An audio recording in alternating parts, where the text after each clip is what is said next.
Welcome to another episode of Brief Economic Profiles.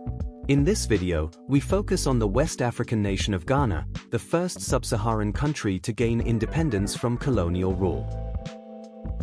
Ghana borders Togo, Burkina Faso, Cote d'Ivoire, and the Atlantic Ocean to the south. The country has a population of over 33.74 million people, with the coastal city of Accra serving as the capital. Ghana is a multi-party democracy according to the constitution, and often ranks highly with regard to freedom of speech and the press. Nana Akufo Addo serves as the current president since 2017. According to the World Bank, Ghana is a lower middle-income country. The latest IMF data shows some slow but significant progress. As of October 2024, the country had a GDP of $75.31 billion. This GDP is significantly smaller than that of African giant economies like South Africa, Egypt, and Nigeria, but it is close to that of promising economies like Tanzania. The annual GDP growth rate was at 3.1%, which is slightly higher than those of the US, the UK, Nigeria, and South Africa, but significantly lower than those of Ethiopia and Rwanda. The GDP per capita was at $2,230, about double that of Nigeria, despite Ghana having the smaller economy. Ghana's public debts represents a serious challenge, standing at 82.5% of the GDP, making it among the highest in the continent.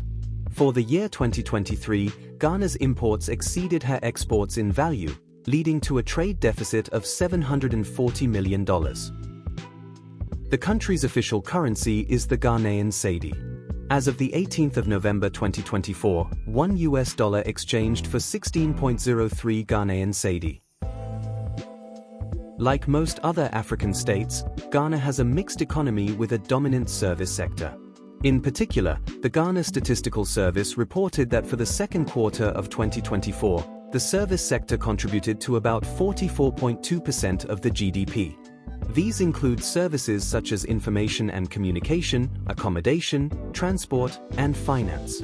The industry sector, inclusive of mining, manufacturing, and construction, came distant second at about 32.2% of the GDP. Meanwhile, the agricultural sector contributed to about 23.6% of the GDP. These estimates demonstrate the dominance of the service sector in the country's economy. The mining and agriculture sectors dominate Ghana's export trade. According to the Observatory of Economic Complexity, the top 5 exports from the country include gold, crude petroleum, cocoa beans, coconuts, and Brazil nuts.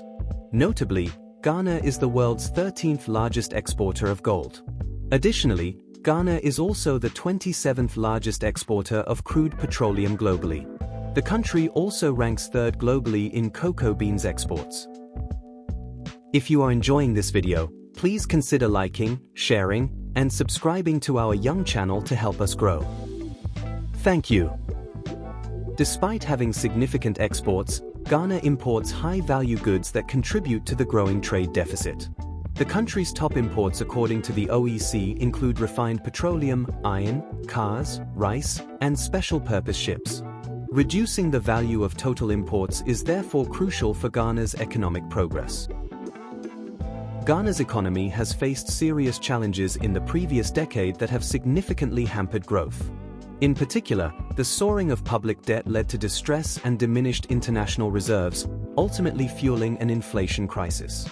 These challenges, in addition to the COVID pandemic effects, have exacerbated Ghana's poverty situation. However, the government is taking deliberate strategic measures to address these issues and support growth. These measures include debt restructuring, fiscal consolidation, and tightening of monetary policies.